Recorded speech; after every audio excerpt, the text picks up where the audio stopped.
अध्यात्मप्रेमी भगवत भक्तिप्रेमी सुहृदजन हो.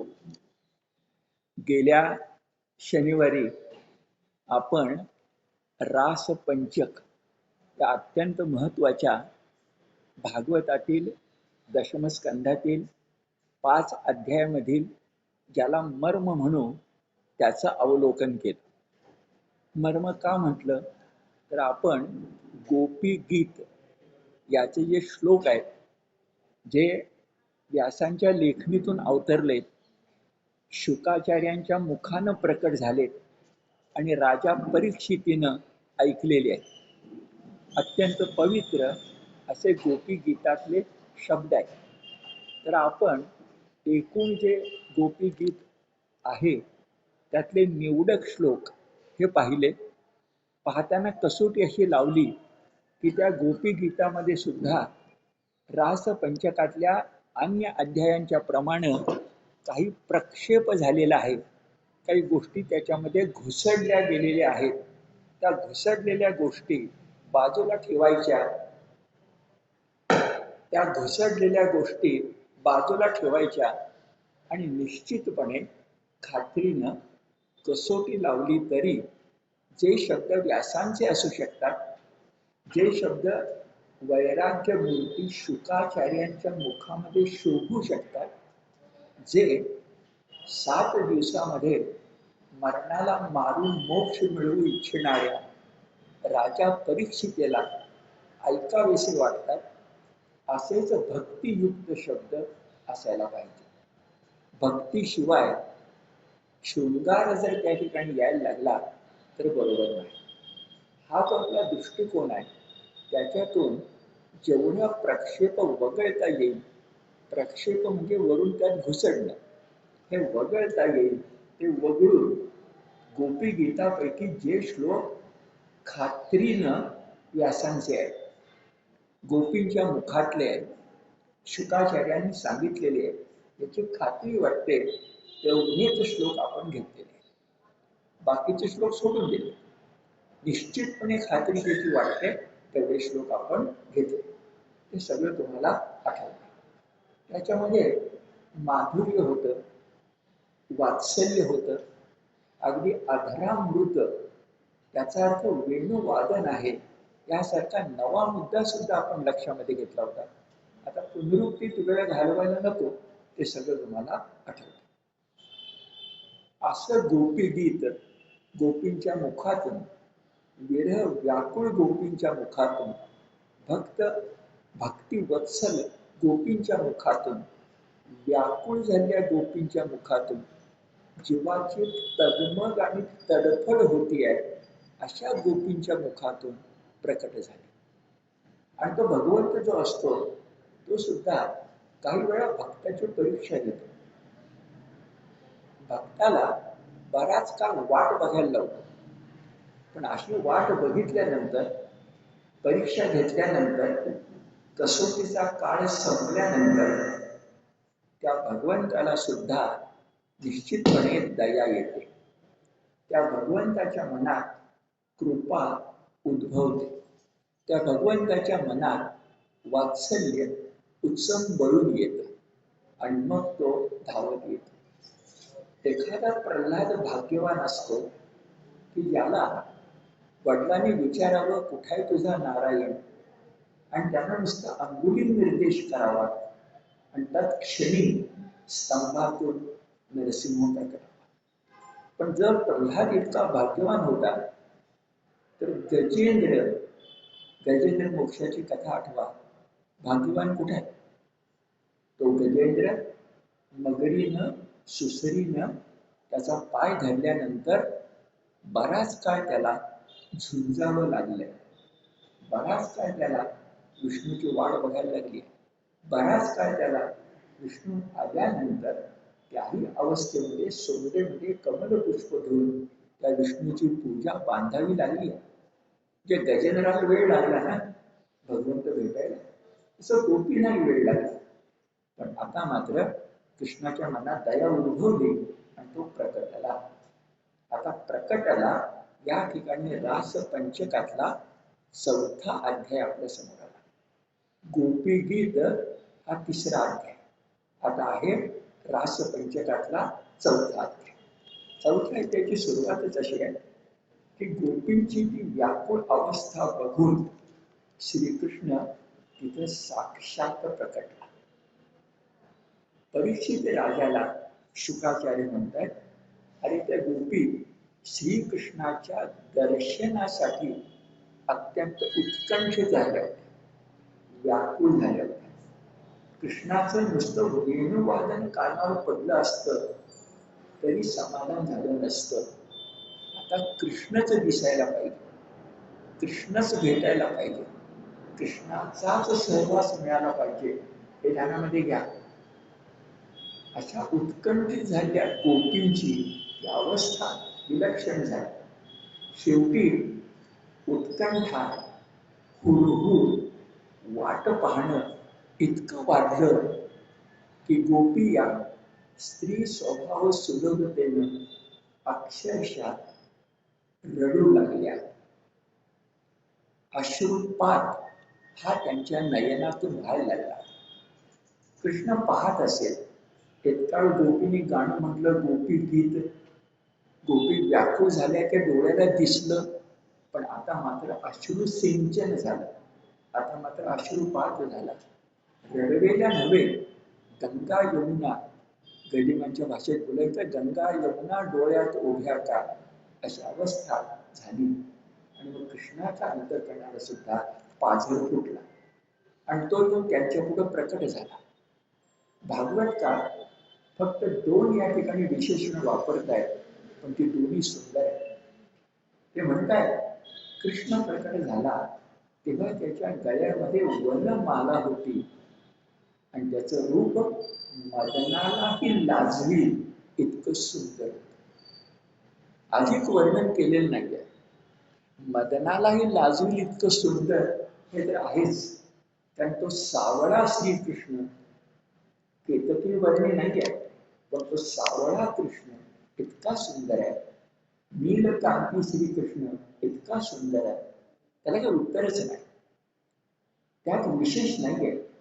पण नीट लक्षात घ्या, या ठिकाणी व्यासाने श्रीकृष्ण प्रकट झाला तेव्हा शंख चक्र गदा पद्मकर असणारच नाही, कारण तो काही विष्णू नाही आहे, तो कृष्ण आहे. पण तो कृष्ण सुवर्ण रत्न, सुवर्ण रत्न जडी अलंकार धारण केलेला नाही आहे, फक्त वनमाला गळ्यात ज्याच्या आहे असा आहे.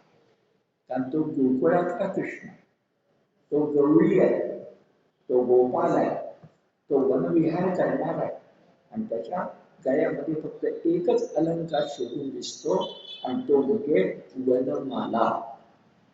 त्याला बाहेर जो विचार करूया, विठ्ठलाला समजा सोन्याचा मुकुट चढवला, तो आवडेल त्या गळ्यामध्ये तुळशी माळ घातली तर आवडेल. विठ्ठलाला तुळशी माळच आहे, सोन्याचा मुकुट आवडणार नाही. गोपी कृष्ण जो आहे, उद्धव शब्द वापरतो, गोपी कृष्ण जो आहे तो वनमाला युक्तच असायला पाहिजे. तर गोपी त्याच्यासाठी उत्सुक झाल्या. गोपींना भेटताना तो राजेश्वरी युक्त नको, सोन्याच्या द्वारकेचा अधिपती नको, कंसाचा वध करणारा श्रेष्ठ धनुर्धर, श्रेष्ठ वीर पुरुष नको. तो मायेच्या ममतेनं, वात्सल्यानं, लहान मूल म्हणून, तो 9 वर्षाचा आहे, लहान मूल म्हणून समोर यायला पाहिजे. तर ती वनमाला शोधून दिसते. आणखी थोडं बाहेर जाऊया. वामन पंडित म्हणून एक फार मोठे पंडित कवी, त्यांनी वन क्रीडा नावाचे एक सुंदर प्रकरण लिहिलं. त्या वन क्रीडा प्रकरणामध्ये कृष्ण हा अन्य लोकांच्या वन क्रीडा कशी करतो हे छान अनुभव. आणि त्याच्या काही ओळी तुम्हाला आपल्या शाळा कॉलेजमध्ये आलेल्या आठवतील.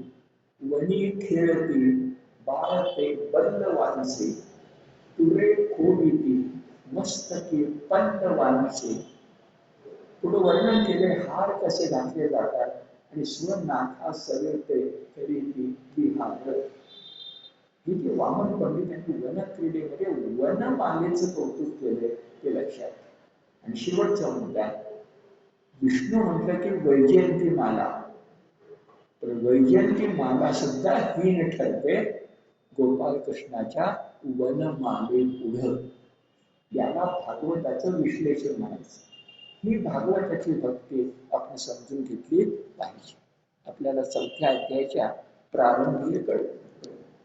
आता गीता आणि भागवत, भागवताचा नवा अर्थ रासपंचकाचं एका अर्थानं विशुद्धीकरण. ही जी आपली भूमिका चाललेली आहे गीता धर्ममंडळाची भूमिका म्हणून, त्यासाठी मी तुम्हाला एक अत्यंत मोठा पुरावा देणार. खूपदा काय झालंय, आता बोलले फार त्याच्यावर आता नव्यानं बोलायला नको, की अंबट शोकी लोकांनी याच्यामध्ये प्रक्षेप केला आणि भक्तीला शृंगाराचा साज चढवला. नसलेली राधा निर्माण केली, ती अस्तित्वातच नाही, आणि वेगवेगळ्या गोष्टी केल्या. आपण खूप बोललो, आता वेगळा पुरावा सांगतो. समजा थोड्या वेळाने मी तुम्हाला 5व्या अध्यायामध्ये रासलीला कशी झाली हे सांगणार आहे. आता मी 4थ्या अध्यायात आहे. त्या 5व्या अध्यायातल्या रासलीला सांगण्याच्या पूर्वी इतका वेळ कृष्णाच्या भेटीसाठी तळमळणाऱ्या गोपी कृष्ण भेटल्यानंतर आपण रासलीला करूया असं म्हणायच्या आधी, 5वा अध्याय म्हणायच्या आधी शिष्याच्या भूमिकेत जातात, कृष्णाला गुरु बनवतात आणि उपनिषद सांगतात. किती वेगळे मला सांगा. मी तुम्हाला आता काहीतरी उपनिषदातले मंत्र सांगणार आहे. उपनिषद आहे की त्यात त्यांनी भगवंताला काही प्रश्न विचारले. मला सांगा, जर शृंगार असता तर त्या तत्वचिंतनाला जागा असते का? तात्विक मीमांसा ही प्रणय पर्वामध्ये संभवते का? नाही. ज्या अर्थी या ठिकाणी तत्वज्ञान आहे, काही प्रश्न विचारले, ते प्रश्न कसे बघा. ह्या गोपी म्हणतायत, त्या एक दृष्टांत देत आहेत आणि सिद्धांत सांगतात. सिद्धांत आधी सांगतो. त्या म्हणतायत, अरे इतका वेळ आम्ही गोपी गीत गात होतो, तुझी आम्ही वाट बघत होतो, तू लांबून आकाशवाणी झाल्यासारखा जर आमच्याशी बोलला असतास तर आम्हाला आनंद वाटला नसता. तू प्रत्यक्ष आम्हाला समोर दिसतोस, तुझा सहवास आम्हाला मिळणार आहे. आता आम्ही सिद्धांत, आता आम्ही संपूर्ण काम आहोत. काम म्हणजे इच्छा, संपूर्ण म्हणजे संपूर्ण. तू आता दिसल्यानंतर तुझ्या सहवासात आम्ही संपूर्ण काम आहोत. म्हणजे आमचे काम म्हणजे इच्छा, वासना नव्हे, काम म्हणजे इच्छा. भक्ती पुरी होईल तोपर्यंत ती अपूर्ण होती. तू दिसल्यानंतर कशी झाली? संपूर्ण झाली.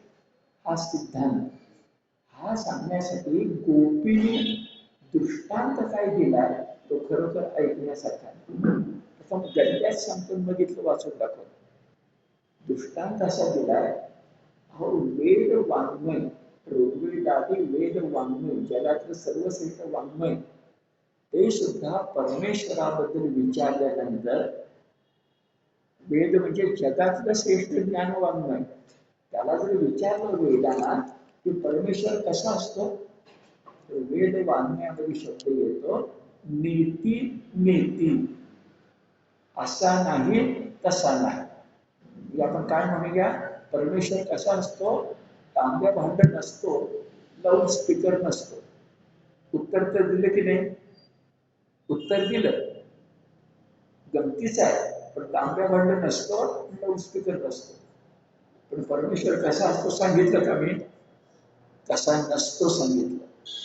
आणि एवढे मोठे वेद असं सुद्धा ते नेती नेती म्हणतात, म्हणजे ते अपूर्ण काम होतात, अपूर्ण काम. पण जेव्हा त्या वेदांना वेद अंत, वेदांत म्हणजे उपनिषदाची जोड मिळते तेव्हा वेद परमात्म्याचं दर्शन घडवू शकतात. आता जरा आठवा, वेद संहिता पहिल्यांदा ऋग्वेद, यजुर्वेद, सामवेद, अथर्ववेद. आता ऋग्वेदातले मंत्र यज्ञामध्ये कसे वापरायचे हे ज्या वेदामध्ये आहे त्याला म्हणतात यजुर्वेद. पण तो वेद आहे, 4 वेदातला वेद आहे. मग त्या यजुर्वेदाच्या मदतीनं ते मंत्र कसे म्हणायचे हे सांगताना यज्ञविधी कसा करायचा, म्हणजे ऋग्वेदातली पहिली ऋचा आहे, अग्निमीळे पुरोहितम यज्ञस्य देवमृत्युजम, ही पहिली ऋचा आहे. ही म्हणायची कशी हे यजुर्वेद शिकवतो. वेदामध्ये स्वर कसे खाली वर करायचे, स्वरित, उदात्त, अनुदात्त हे गणित आहे, ते यजुर्वेद सांगतो आपल्याला. पण यज्ञविधी कसा करायचा, म्हणजे अगदी विटा कशा असल्या पाहिजे, अग्नी केवढा असला पाहिजे, संविधा कशाच्या असल्या पाहिजे, 4 बाजूला कुणी कुणी बसायचं हे तुमचं सांगायला पाहिजे की नाही. त्याला ब्राह्मण ग्रंथ म्हणतात. ब्राह्मणचा अर्थ याज्ञिक, म्हणजे पहिला टप्पा वेद, नंतरचा टप्पा याज्ञिक, त्याच्यानंतरचा टप्पा आरण्यक, आणि त्यानंतरचा टप्पा उपनिषद. उपनिषदामध्ये तत्वज्ञान आहे, वेदामध्ये प्रार्थना आहे, वरुणाबद्दल, इंद्राबद्दल. आपला जो गणपती आहे त्याचं वेदाचं नाव ब्रह्मणस्पती आहे. गणपती नाव शिवशंकराचा मुलगा, तो हत्तीचं मुख असणारा गणपती वेदात आहे, पण त्याचं नाव वेगळं आहे, ब्रह्मणस्पती असं नाव आहे. शिवशंकराचा मुलगा तो नाही आहे, पण गणपती आहे, गजानन आहे. आता हे जर आपण लक्षामध्ये घेतलं तर काय दृष्टांत देत आहेत बघा, गोपी देत आहेत. अहो, जेवपर्यंत वेदांना उपनिषद भेटत नाहीत तोपर्यंत ते अपूर्ण काम असतात. पण उपनिषदाचं तत्वज्ञान आलं अहम ब्रह्मास्मी म्हणून की त्या संपूर्ण काम होतात. तसं दृष्टांत दिला गोपीनी. वेद आता संपूर्ण काम झाले, उपनिषद आलं, तसं तू समक्ष आम्हाला भेटल्यानंतर आम्ही संपूर्ण काम झालो. मला तरी वाचताना थक्क व्हायला होतं की गोपी आहेत त्या गवळ्याच्या घरातल्या आहेत, आणि त्या कृष्ण भेटल्यानंतर, व्याकुळून कृष्ण भेटल्यानंतर तू भेटलास हा सिद्धांत किती चांगला आहे म्हणतात. उपनिषद वेदांना भेटल्यासारखी आहे ना तत्वज्ञान. पुढे चला, पुढचा पुरावा असा, त्या उपनिषदामध्ये, उपनिषदच म्हणतो मी त्याला, कारण गुरु कोण आहे, श्रीकृष्ण. उत्तर देणार, सूर्यात उत्तर देणार, 4था अध्याय त्याचा आहे. आता पुढचा प्रश्न त्यांनी काय विचारावा, आपण गीता ग्रंथाच्या प्रांगणात बसून भागवत आणि भगवद्गीतेत साम्य म्हणतो, त्याचा आणखीन एक पुरावा बघा. त्या प्रश्न विचारताय, भागवत पुराणात प्रश्न विचारताय की अहो, जगामध्ये 3 गुण असतात, सात्विक, राजस आणि तामस. आता तुम्ही सगळ्यांनी विचारतो, मला सांगा, सात्विक, राजस, तामस आपल्याला कुठे माहिती आहे. भगवद्गीतेमध्ये 14वा अध्याय त्रिगुणातीत, 18वा अध्याय, 17वा अध्याय. दान कसं सात्विक, दान कसं तामस. कुणाचं वैशिष्ट्य आहे, गीतेचं. आता गोपी भागवताला बोलताय, जे गीता भागवतात साम्य की नाही. गोपी विचारताय, तो प्रश्न कसा विलक्षण आहे बघा, की त्या गोपी असल्यामुळं, संसारी असल्यामुळं जरा उदाहरणाने बोलताय. त्या म्हणतात जगात 3 प्रकारची माणसं दिसतात. तत्वज्ञान चाललंय, त्याच्यावर रासलीला करायची आहे. इतका का हरवला होता म्हणून वाकुळ झाले आहेत, आणि चक्क ऋषीसारखा प्रश्न विचारताय. काय म्हणताय, जगात 3 प्रकारची माणसं दिसतात. एक, कुणावरही उपकार न करणारे. 2, उपकार केल्याची परतफेड करणारे. आणि 3रा प्रकार, उपकार केल्यानंतर त्याच्यावर अपकार करणारे. आणि असं उदाहरण म्हणतायत, गोपी म्हणतायत, हे जे सात्विक आहेत कोण? ज्याचं काही केलं नाही त्याच्यावर उपकार केला. जे राजस आहे उपकाराची परतफेड केली आणि तामस आहे ते उपकाराचाच नाश केला. आणि गोपी विचारतायत जगामध्ये अशा प्रकारे सात्विक राजस तामस लोक का असावे? रास पंचकातलं मी तुम्हाला सांगतो. गोपी विचारतायत की जगामध्ये 3 प्रकारची माणसं का असावी? तिला पुन्हा बाहेर न्यायचं तुम्हाला. आणि कुसुमाग्रजची गाजलेली कविता आहे. कुसुमाग्रज देवावर प्रेम करतात. आपल्या ज्ञानदेवांच्या पसायदानाच्या खालोखाल त्याची आठवण व्हावी इतकं सुंदर पसायदान कुसुमाग्रजांनी मागितलेलं आहे. माहिती आहे तुम्हाला सगळ्यांना? सर्वात्मका सर्वेश्वरा जे जे जगी जगते दया माझे म्हणा परमेश्वर, माझे म्हणा करुणा करा, इतके ते आस्तिक आहे. कुसुमाग्रजांनी आणखी तुम्हाला सांगतो सहजपणे एके ठिकाणी महत्वाचं सांगितलं विधान मला खूप आवडतं, उल्लेख करतो. अहो, शास्त्रज्ञ आणि संत दोघे एकाच वाटेने चालले की ब्रह्मांड म्हणजे काय, परमात्मा म्हणजे काय. शास्त्रज्ञ कोणावरच विश्वास ठेवत नाहीत आणि ब्रह्मांडाचा शोध घेतात, म्हणून त्यांच्या पदरी शून्य येतं. आणि संत मात्र कोणावर तरी विश्वास ठेवतात आणि ब्रह्मांडाचा शोध घेतात, त्यांच्या नशिबी पूर्ण येत. आता संत कुणावर विश्वास ठेवतात? शास्त्रज्ञ बघा कुणावरच विश्वास ठेवत नाही. संत कुणावर विश्वास ठेवतात? कुसुमाग्रज म्हणतात संत माणसाच्या माणूसपणावर विश्वास ठेवतात. कशावरून? खळाची व्यंकटी सांगतो. शक्य नाही एक वेळ. ज्ञानेश्वरांना कळते दुष्टपणा सोडणार नाहीत, पण संतांना काय मागायचं? संतानेच मागायचं खळाची व्यंकटी सांग. म्हणजे माणूस जन्मास आला की त्याच्याजवळ मानवता आहे असा संत विश्वास ठेवतात, म्हणून त्यांना ब्रह्मांडामध्ये पूर्ण मिळतं आणि शास्त्रज्ञाना शून्य मिळतं. हे काय सांगतो? पुढे मी त्यांची अत्यंत तिखट ओळ तुम्हाला सांगणार आहे. म्हणून इतके कुसुमाग्रज आस्तिक आहे. आणि त्याच्या गाजली एका कवितेत ते विचारतात देवाला, देवा ते सगळं ऐकलं ना, लक्षात आहे तुमच्या प्रेम देवावरचं. आता पुढचं ऐका, फार तिखट आहे. देवाला विचारताय देवा खरंच तुझ्या विश्वास ठेवू का रे मी? चिमण्यांच्या घरात लावीशी मशाल केवढी विशाल दया तुझी. अरे गोड गरीब फुकट मरताना आम्ही डोळ्याने बघतोय, त्या देवाला कसं काय पतित कोण म्हणायचं? असंही कुसुमाग्रज. आता मी तुम्हाला पुन्हा इकडे आणतो. गोपी तोच प्रश्न विचारतात की नाही, अरे जगातल्या सात्विक माणसाचं बरं झालं असतं, रामराज्य झालं असतं, पण सात्विक का, राजस का, तामस का? असा तत्वज्ञानाचा प्रश्न विचारल्यानंतर कृष्णानं तत्वज्ञानाचं वेगळेच उत्तर दिले. कृष्ण आपला फारच विलक्षण आहे. कृष्णानं विचार केला गोपी कोण आहेत बरं? या राजस पण नाहीत आणि तामस पण नाही. त्याने जरी प्रश्न विचारला तरी उत्तर द्यायला वेळ खर्च करायला नको, म्हणून त्याला सात्विकाच फक्त उत्तर दिलं. आणि उत्तर देताना गोपीना, नीट ऐका, गोपीना प्रपंच करताना परमार्थ कसा साधता येईल हे सांगितलं. प्रश्न तिघांच्या बद्दल विचारला, उत्तर एकाबद्दलच दिलं, सात्विक असणाऱ्या गोपींच्या बद्दल. आणि ते उत्तर कसं दिलं ऐका. पण त्या उत्तराच्या शेवटी काय येणार आहे?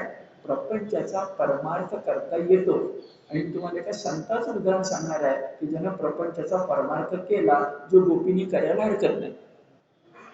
उत्तर देताना काय म्हणतो बघा, राजस नाही, तामस नाही, सात्विक. आता सात्विक ही जी माणसं जगामध्ये आहेत किती उत्तर भागवतात सुरेख आहे बघा. सात्विक माणसं जी जगामध्ये आहेत त्याचे सुद्धा 2 प्रकार पडतात. गोपीने विचारले नाही आहे पण सांगतोय कृष्ण, त्याचे 2 प्रकार पडतात आणि किती वास्तव आहे बघा. अहो, अपकार करणाऱ्यावर सुद्धा उपकार करणं, अपकार करण्यावर सुद्धा उपकार करणं, असे जे असतात त्यांना संत म्हणतात.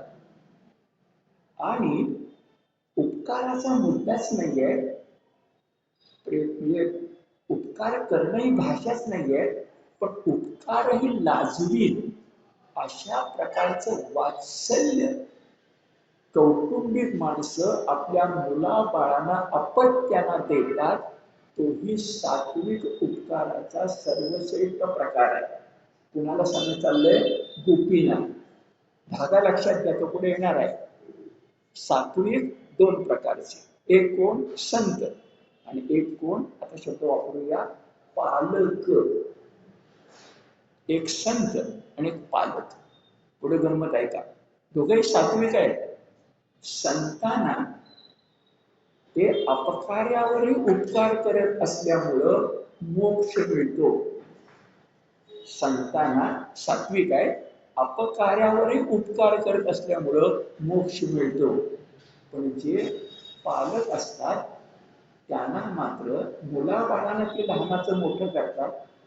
वात्सल्य म्हणजे कशाची अपेक्षा करत नाही, देत फक्त राहतात. स्वतः झिजतात चंदनासारखे मुलांना मोठं करतात. किती मोठी गोष्ट आहे. त्यांना मात्र मोक्ष मिळत नाही, त्यांना समाधान मिळतं. आता सूक्ष्म भेद बघा. सुख म्हटलं नाहीये, समाधान म्हटलं. सुख तर मिळतच. लहान मुलांना आईला आई म्हणून हाक मारली की सुख मिळतच. वृद्धपणी आपल्या मुलानं नुसतं काय बरी आहे ना तुमची तब्येत एवढं जरी विचारलं तरी सुख मिळतच. सुख नाही असेल समाधान. आता लक्षात आपल्या संतांना मोक्ष मिळतो, पालकांना समाधान मिळतं. दोघेही सात्विक आहे. पुढे पाऊल टाकूया. मग गोपी म्हणतील आम्ही सात्विक आहोत, आम्ही घरदार सांभाळलेलंच आहे, आम्हाला फक्त समाधान नकोय, आम्हाला मोक्ष पण पाहिजे. गोपीने विचारलं नाहीये, पण कृष्ण सांगतोय हा समाधान पाहिजे ते मिळतेच आहे. प्रपंच तर करायलाच पाहिजे. हा संतांचे इतकं तुम्हाला जमणार नाहीये, पण एक तुम्हाला मार्ग सांगतो आणि तो तुम्हाला मला सुद्धा सांगितलाय. तुम्ही माझी भक्ती करा. स्पष्टपणे या ठिकाणी या अगोदर सात्विकाचे दोन भाग केले. नंतर प्रापंचिकांना फक्त समाधान नको, मोक्ष पाहिजे असेल तर भक्ती करून सांगितलं. एक फरक लक्षात घ्या, मोक्ष सुद्धा भक्ताला नको असतो. वारकरी तर म्हणतात आम्हाला मोक्ष सुद्धा नको, आम्हाला मोक्षाच्या पलीकडचा एक पंचम पुरुषार्थ पाहिजे, त्याला भक्ती असं म्हणतात. त्याला मुक्तीवरील भक्ती म्हणतात, त्याला ज्ञानोत्तर भक्ती म्हणतात. ज्ञानेश्वरांना मोक्ष काय कधीच मिळाला ना, मग तरीसुद्धा विठ्ठलाचं तुम्ही का प्रेम व्यक्त केलं? भक्ती गोष्ट विलक्षणच आहे. आणि गोपीनं सांगितलं की तुम्ही भक्ती करा, की जे संतांना मिळतं तुम्हाला फक्त समाधान, पण जे संतांना मिळतं तो मोक्षही मिळेल. मोक्ष नको, भक्ती मिळेल. आणि इथं न सांगितलेलं आपण समजून घेऊया, म्हणजे गोपींचं आपल्या लक्षामध्ये येईल. कृष्ण त्यांना काय करायला सांगतोय ते. महाराष्ट्रातला सगळ्यात मोठा संसारी संत म्हणजे संत श्रेष्ठ एकनाथ. एकनाथांचा आदर्श, आता गोपींच्या काळात एकनाथ नव्हते, पण कृष्ण एकनाथांचं नाव घेऊ शकणार नाहीये. लक्षात घ्या, एकनाथांचं नाव आपण घेतोय. त्या गोपींना काय करायला सांगितलंय? एकनाथांसारखं व्हायला सांगितलंय. आणि खरंच विचार करा, खूप बोलता येईल पण थोडक्यात आपण लक्षात घेऊया. एकनाथांना सर्व प्रकारची सुख दुःख भोगायला लागली. मुलगा हरी पंडित रुसून काशीला गेला, त्याची समजून घडून आणावं लागलं आणि त्यासाठी 1 वर्ष शिक्षा भोगावी लागली की मराठीमध्ये प्रवचन करणार नाही. मुलापुढे किती एका अर्थानं नाथाने म्हटलं तर शरणागती पत्करले. लक्षात घ्या. पण असं करून एकनाथाने काय केलं? एकनाथाने भक्तीच्या क्षेत्रात सगळ्यात मोठी गोष्ट मिळवली की स्वतः कृष्ण त्यांच्या घरी 12 वर्ष पाणी भरायचं काम करत होता. स्वकरे चंदन घाशी गंगेचे पाणी कावडी भरितो. जरा सहज तुलना करा. गोरोबा कुंभारांना घट तयार करायला मदत झाली, चोखा मेळ्याचं घर शाकारून दिलं आणि कुणाची गुरं ओढली, जनाबाईला गोवऱ्या थापायला मदत केली, ठीक आहे केली, पण 12 वर्ष पाणक्या, 12 वर्ष पाणी आणणं, देवपूजेला चंदन घासून देणं, नाथांच्या भक्तीला तोड नाही. आणि नाथांनी काय केलं? नाथांनी संसारही सुंदर केला, फक्त तो परमार्थ मंडित केला. परमार्थ मंडित. साधं अंगठीचं उदाहरण घ्या, त्यातला खडा शोभून दिसतो, तो खडा असतो ना, तो परमार्थ आहे. आणि भोवती जे सुवर्ण असतं ना, आणि प्रपंचाला सुवर्णच लागतं, तुम्हाला माहिती आहे. ते दोन्ही असावं लागतं, खडाही लागतो आणि सोन्याचा कोंदणही लागतो. नाथांनी तसा संसार केला. आता खूप विषय वाढवतो, पण वेळ कमी आहे. पण एक चांगलं तुम्हाला सांगा म्हणून मी सांगतो. एकनाथांनी लिहिलं जे साहित्य आहे, त्या साहित्याची ओवी संख्या सगळी जर मोजली तर 70 ते 80,000 आहे. ओवी संख्या कशी मोजायची? एकनाथी भागवत 18,800, भावार्थ रामायण 2500, रुक्मिणी संवर 1800, चतुश्लोकी भागवत 600, आणि अभंग जे असतात 4000 अभंग आहेत. त्या एका अभंगाच्या 4 ओव्या समजायच्या. एका अभंगाच्या 4 ओव्या, आणि गणित काढलं 70 ते 80,000 ओव्या नाथांचं वाङ्मय आहे. आता ते वाङ्मय वाचून आपल्याला गोपींचा विषय चाललाय, गोपींच्या पुरतं जर पाहिजे असेल तर मी तुम्हाला संबंध नाथांच्या साहित्याचा संदेश फक्त 5 वाक्यामध्ये सांगतो. ती जर लक्षात आपण ठेवली तर गोपींना काय करायला सांगितलंय हे आपल्या लक्षामध्ये येते. फक्त 5 वाक्यात, आणि पुढे जाऊया 5व्या अध्यायात. त्या 5 वाक्यातलं पहिलं वाक्य असं आहे, जीवनाच्या क्षणभंगुरतेचे स्मरण ठेवून. पहिलं वाक्य, जीवनाच्या क्षणभंगुरतेचे स्मरण ठेवून. आता 6 वाजता निरूपण संपलं की कल्याणी नगरला मी जाणार आहे. तिथे काही माणसाला भेटायला मी बोलवलंय, मला खात्री आहे मी त्याला भेटायला जाणार. पण मला लक्षात ठेवायचं, आधी बोलत नाही, तुमच्या सगळ्या लक्षामध्ये आलं. जीवनाच्या क्षणभंगुरतेचे स्मरण ठेवून. ठीक आहे, पुढे बघा.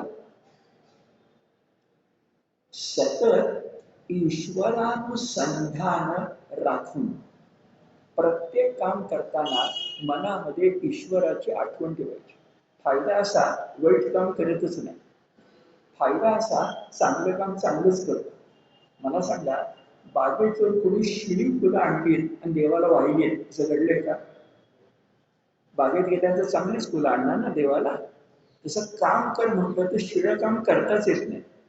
सतत ईश्वरानुसंधान राखून. 2 वाक्य. तिसरं वाक्य कुठलं बरं? भूत मात्री भगवंत पाहत. प्रत्येक ठिकाणी भगवंताचं मानायचं. आपल्याला मोक्ष नकोय, आपल्याला समाधान नकोय, मोक्ष पाहिजे ना. मग भूत मात्री भगवंत पहा. तिसरं वाक्य. चौथं वाक्य काय? चौथं वाक्य असं आहे, प्रपंचातील सर्व कर्मे ब्रह्मार्पण बुद्धीने करी. फार कठीण आहे, पण अशक्य नाहीये. संतांनी केलंय, महंतांनी केलंय. संत महंतांनी जर केलंय, योगी अरविंद विवेकानंदांनी जर केलंय, प्रपंचातील सर्व कर्मे ब्रह्मार्पण बुद्धीने करी. सहज तुम्हाला सांगतो, विवेकानंदांनी त्या ठिकाणी जी व्याख्यानं दिली, 2दा भ्रमण केलं त्यांनी पाश्चिमात्य जगामध्ये. पाश्चिमात्य पद्धतीनं प्रत्येक व्याख्यानाचं मानधन मिळायचं. सगळं मानधन पैसा आणि पैसा त्यांनी रामकृष्ण आश्रमाला पाठवलेला आहे. हिशोबाच्या वह्या आहेत. आणि काय सांगतो तुम्हाला, व्याख्यान दिल्यानंतर प्रत्येक पैसा, त्याच्यावर तुम्हाला उदाहरण सांगतो, रावत म्हणून सांगतो. आपलं मंडळ ज्यांनी स्थापन केलं ते सदाशिव शास्त्री भिडे. ते पंडित होते, वेदांत वाचस्पती होते, गीता वाचस्पती होते. अगदी हैदराबाद कराची पर्यंत ते प्रवचनाला जाऊन हिंदीमध्ये प्रवचने केली. कराचीमध्ये जुन्या कालखंडामध्ये तुम्हाला माहिती असेल, पाकिस्तान नंतर निर्माण झालं, पण मराठी माणसं खूप होती करायची खूप. माझंच अनेक नातेवाईक होते, ते डोळ्यासमोर आणा. आणि असं प्रवचन निरूपण करायला गेल्यानंतर त्यांना कधी कधी ब्राह्मण म्हणून जेवायला बोलवलं जायचं. समोर दक्षिणा ठेवली जायची. भिडे शास्त्रीची दक्षिणा सुद्धा गीताच्या गंगाजळी जमा केलेली आहे. त्याची कागदपत्र आमच्यापाशी आहे. आम्ही ते कोहिनूर सारखे जपून ठेवले. त्यावेळी तांबडा पैसा मिळायचा माहितीये, तो लिहिलाय तांबडा पैसा. गीता धर्ममंडळाची 100 वर्षाची पुण्य अशी आहे. हे काय सांगतो मी तुम्हाला, जीवनातलं प्रत्येक गोष्ट ब्रह्मार्पण करतात. ब्रह्मार्पणम ब्रह्म हवीर ब्रह्माग्नम ब्रह्मणा हुतम, हे तर गीतेमध्ये आहे ना. लक्षात आलं? हे चौथं. आणि पाचवं काय सांगितलंय, तर पाचवं सांगितलं हे 4 केलं ना की प्रपंच हा परमार्थमय करावयाचा म्हणजे होतोच. आता एकदा पुन्हा उच्चारतो आणि पाचव्याकडे जाऊया.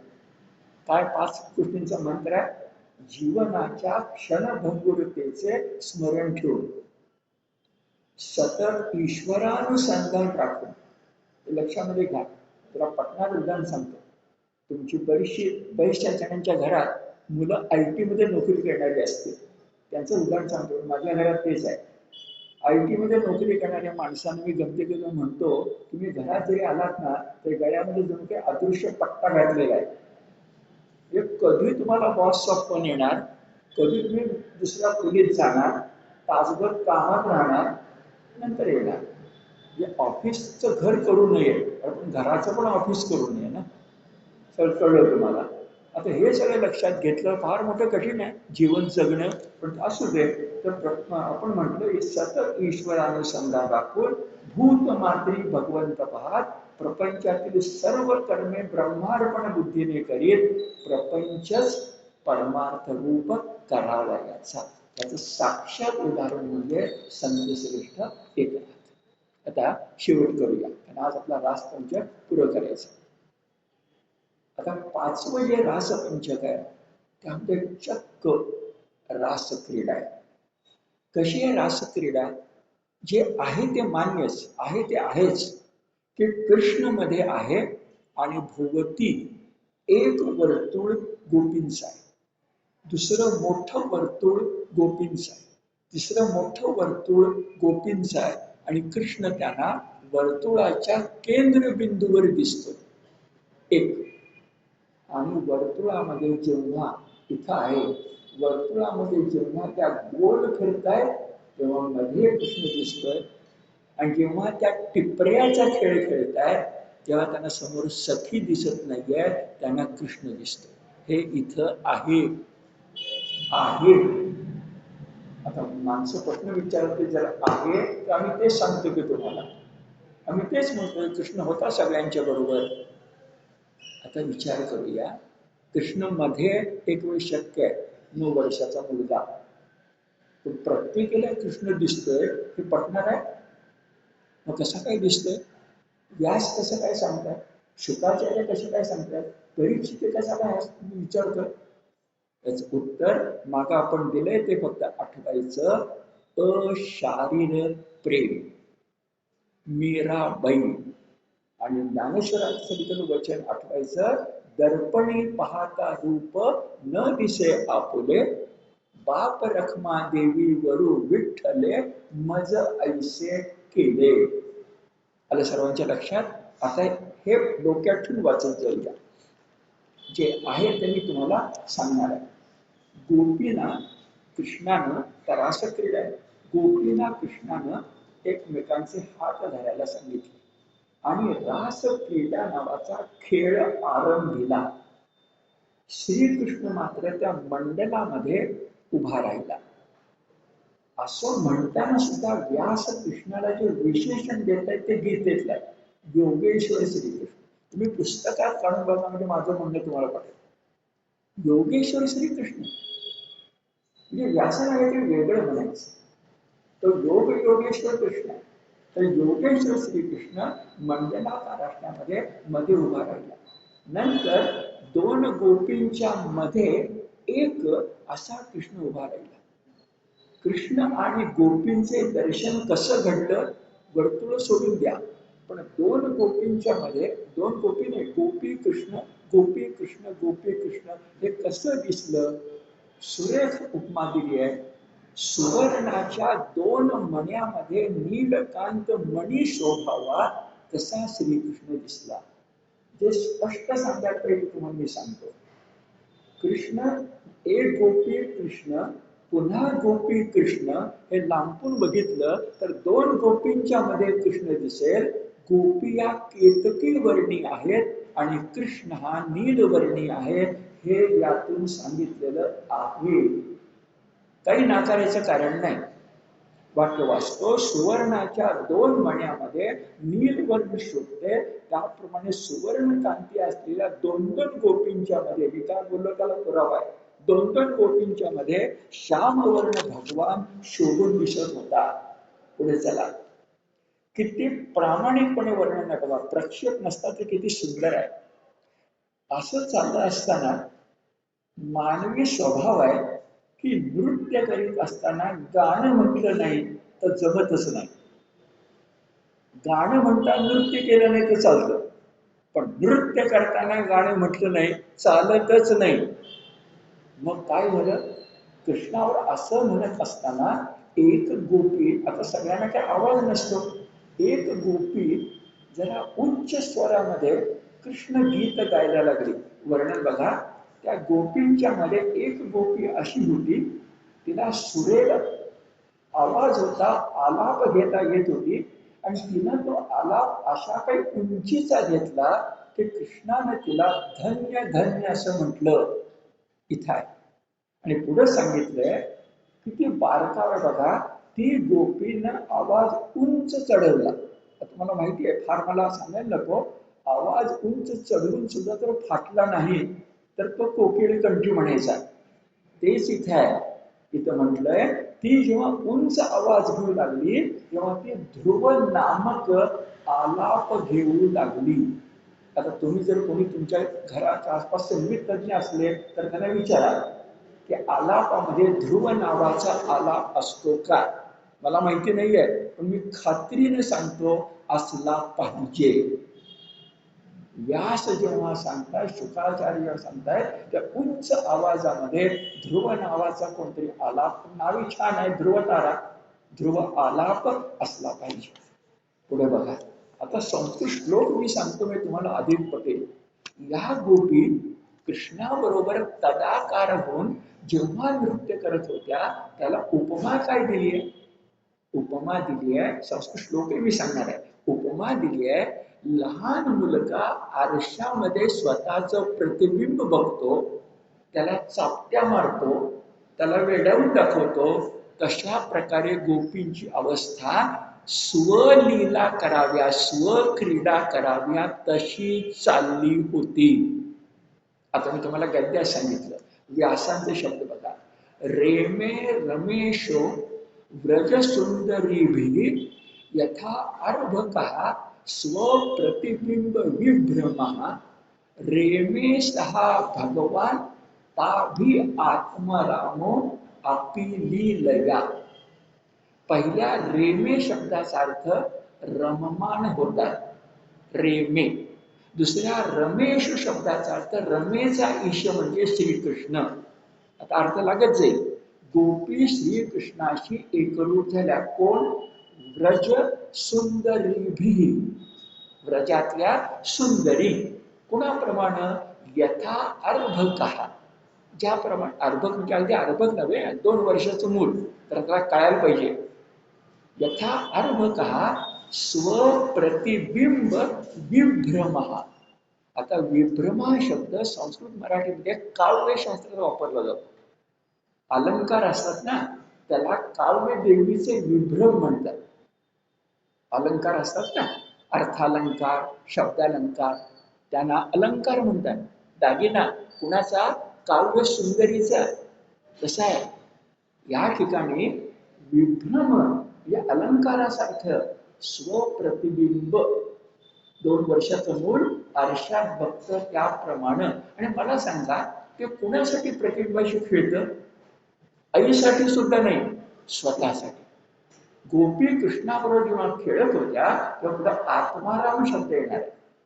गोपींचा आत्माराम आणि कृष्णाचा आत्माराम, सूर्याचा एक किरण आणि सूर्याचा दुसरा किरण, गंगेचा एक जलबिंदू आणि गंगेचा दुसरा जलबिंदू यांच्या इंग्लिश शब्द वापरतो. प्रॉपर्टीमध्ये फरक नसतो.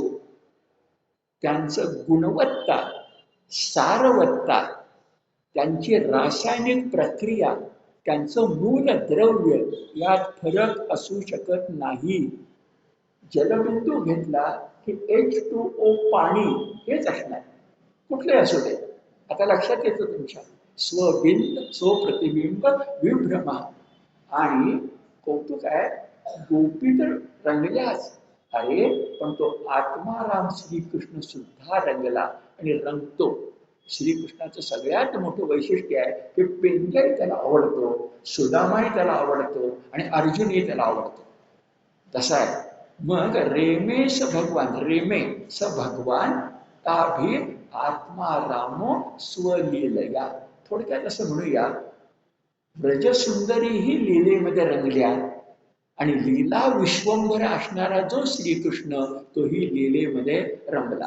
याच्यामध्ये कुठंतरी शृंगार आहे का मला सांगा. आता असंच तुम्ही पुढे वाचत जा, तुमच्या लक्षात येईल, तुम्ही ठरवू शकाल की शृंगार प्रक्षिप्त कुठे आहे आणि खरं भक्ती कुठे. शेवट करताना सगळ्यांनी लक्ष माझ्याकडे केंद्रित करा. फार वेगळी गोष्ट बघून हा अध्याय आपल्याला संपवायचा. या अध्यायाच्या शेवटी एक विलक्षण गोष्ट येते, की का आहे हेच मला कळत नाही. तर पुस्तकात आहे, ग्रंथात आहे, श्लोकात आहे. काय बरं? तर परीक्षित राजानं 7 दिवसानंतर त्याला मृत्यू येणार आहे, अशा परीक्षित राजानं रासपंचक 5वा अध्याय शेवटचा आहे. आधीपासून जर सगळ्या रासक्रीडेचे खेळ वाचलेले आहेत, प्रक्षिप्ता सकट, म्हणजे वाचले नाही शृंगार. या परीक्षेतून, हा खरा परीक्षित नाहीये, तुमच्या लक्षात येणार आहे, पण या परीक्षेतून वाचलेले आहे. आणि या परीक्षेतून भागवतामध्ये शुकाचार्यांना प्रश्न विचारलाय. इथं आहे शुकाचार्यांना प्रश्न विचारलाय की द्वैतत्र श्री भगवान म्हणतो यदा यदा धर्मस्य ग्लानिर्भवति भारत, आणि असं असताना इथले शब्द सांगतो. परीक्षित राजा विचारतो की पर अंगनांच्या बरोबर, पर अंगना यांच्या बरोबर अशा प्रकारची रासलीला कृष्णानं कशी केली. तर मी म्हणत नाहीये, संस्कृत वाचतो मग त्याचं उत्तर सांगतो. सगळे लक्ष मात्र नीट द्या. 10 मिनिट आपल्याला फार महत्वाचा अभ्यास लक्षात घ्यायचंय. मी म्हणत नाहीये, हे संस्कृत त्या ठिकाणी आहे. म्हणजे ही शंका परीक्षितीच्या मुखी संस्कृतमध्ये आहे, व्यासांची आहे. कशी आली नंतर सांगतो. संस्कृत शब्द बघा, स कथम धर्म सेतूना परदाराभिमर्शनम. फार महत्वाचं आहे. सहा कथम, सहा म्हणजे श्रीकृष्ण, कथम म्हणजे कशा प्रकारे. कोण आहे कृष्ण बरं? धर्म सेतू. आता सुरेख शब्द आहे धर्म सेतू. याचा अर्थ धर्माचा सेतू. सेतूबंध आठवा रामायणातला, एक अर्थ सेतू. दुसरा सेतू शब्दाचा अर्थ ध्वज. सेतू शब्दाचा अर्थ ध्वज. तिसरी गोष्ट ध्वज आणि निशाण. तिसरा असाच एक पवित्र अर्थ आहे सेतूचा. थोडक्यात धर्म सेतू म्हणजे पवित्र गोष्ट आहे. कुणाला विशेषण दिलंय? कृष्णाला. आणि विचारलंय असा धर्म सेतू असणारा जो श्रीकृष्ण आहे तो, तिथला शब्द आहे परदारा अभिमर्शनम कसं केलं, म्हणजे परक्याच्या पत्नीला त्रास कसा दिला. मी जे बोललो ते संस्कृतमध्ये आहे. कोण विचारतोय? परीक्षिती. आता त्याचं उत्तर मी सांगतो आणि का आलंय नंतर सांगतो. विचारला फक्त परीक्षितीनं, शुकाचार्यानं. आता शुकाचार्यांसोबत एका अर्थानं गडबडायला व्हायला पाहिजे, बरोबरच आहे ना. एवढा चांगला श्रीकृष्ण आणि असं कसं काय वागला? मग इथले शुकाचार्य जे उत्तर देत आहेत ते ऐका आणि मग मला काय बोलायचं ते बोलतो. इथले शुकाचार्य उत्तर देत आहेत, अरे परीक्षितला सांगतायत ना इथले शुकाचार्य, अरे ज्ञान संपन्न वैराग्य संपन्न तेजस्वी पुरुषांचं वचन फक्त लक्षामध्ये ठेवावं. एखाद्या वेळा त्याने विपरीत गोष्ट केली तर ती लक्षामध्ये ठेवू नये, हे इथल्या शुकाचार्याने उत्तर दिलं. त्याचं काय तर तुम्ही सांगणार आहे. काय उत्तर दिलं? महापुरुषाचं वचन लक्षामध्ये ठेवावं. यदा यदा धर्मस्य ग्लानिर्भवति भारत, हे लक्षात ठेवावं. परित्राणाय साधूनां लक्षात ठेवावं. पण त्यांचं विपरीत वर्तन लक्षात ठेवू नये. बर, आणखी तर भर घातली इथल्या शुक्राचार्याने. काय भर घातली आहे? अहो श्रीकृष्णाचं जे वर्तन आहे ना ते लक्षात ठेवू नये आणि श्रीकृष्णाचं सामर्थ्य तुमच्याजवळ नसल्यामुळं तसलं वर्तनही करू नये, इथले शुकाचार्य सांगतात. ऐकलं सगळ्यांनी? आता माझा प्रश्न असा आहे की आलं कुठून? याची गरज काय? काय गरज सांगतो? जर कोणी प्रक्षेप केला नसता तर याची गरज पडली नसती. ही घातलं गेलंय हेच प्रक्षेप आहे. का बरं? कमीत कमी शब्दात सांगायचं म्हणून वाचून दाखवतो, कारण बोलताना वेळ जातो. ज्याने प्रक्षिप्त श्लोक घातले त्यांचं मन खात होतं, म्हणून त्याने परीक्षितीच्या मुखानं शंका निर्माण केली आणि पुन्हा त्याचं निरसनही केलं. कळलं? मी जास्त बोलायला नको. मन खात होतं त्यांचं निश्चितपणे. आणि मग कोणी विचारलं ना कृष्ण असं कसं काय वागला म्हणून शंका, आणि त्या परीक्षितीच्या तोंडात घातली. हे सगळं खरं वाटलं पाहिजे ना. समजा इथं दुसऱ्याची नावं घेतली असतील, सूत म्हणाला, जन्मेजय म्हणाला, खोटं वाटलं असतं. ऐकलं कोणी मार्कंडेय ऋषी, अगस्ती, अंगिरा, वामदेव, खोटं वाटलं असतं. खरं वाटायला पाहिजे. हे कसं आहे माहितीये का? लावले ठिगळ, पण इतकं छान ठिगळ लावायचा प्रयत्न केलाय की पैठणीच वाटली पाहिजे. अरे केवढं मग मी भागवताला गालबोट का म्हणतो? तुमच्या इतक्या किती दिवस बोलतोय तुमच्यासमोर, भागवताला गालबोट मी का? अरे कुठून आलं? आणि मी तुम्हाला सांगतो, थोडक्यात सांगतो पण ऐका. भारत देशात तरी महापुरुषाला सुद्धा क्षमा नाही जर तो लोकांच्या दृष्टीनं विपरीत वर्तन करत असेल तर. अन्य देशाचं मी बोलत नाही, पण भारत देशात क्षमा नाही. भारत देशामध्ये इंग्रजी वाक्य आहे की माणसाचे पाय मातीचे असतात, इंग्रजीमध्ये आहे. भारत देशामध्ये महापुरुषाचे पाय मातीचे चालत नाही, नक्षत्राचे चालत. नक्षत्रात हिणकस चालत नाही. महापुरुष आहे ना, मग त्यानं विपरीत वर्तन करून चालणार नाही.